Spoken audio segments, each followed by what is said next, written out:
La vallée des Chapieux, carrefour entre Tarentaise, Beaufortain et massif du Mont Blanc, regorge de paysages à couper le souffle et de traditions ancestrales. Une seule route mène à la ville des glaciers et c'est ici que vivent les Juglarés, dernière famille à encore produire du sérac. Du temps des anciens, ils appelaient ça le sérac, le fromage du pauvre.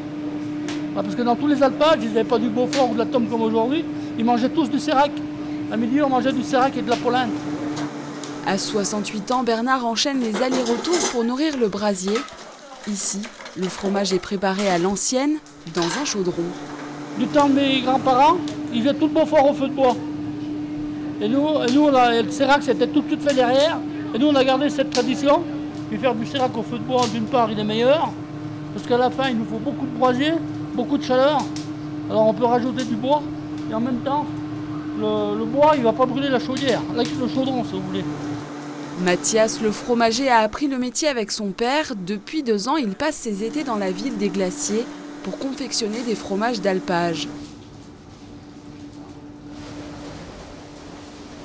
Avec son écumoire, il récolte sa production du jour.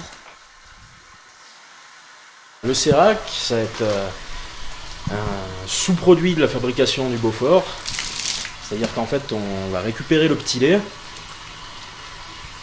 pour pouvoir récupérer les protéines solubles restantes à l'intérieur pour en faire un autre fromage. Voilà.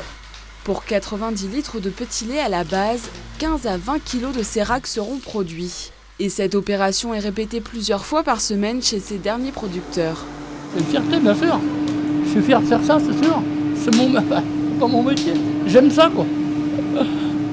Une chose est sûre, le fromage du pauvre a retrouvé ses lettres de noblesse dans la vallée, et plus loin encore.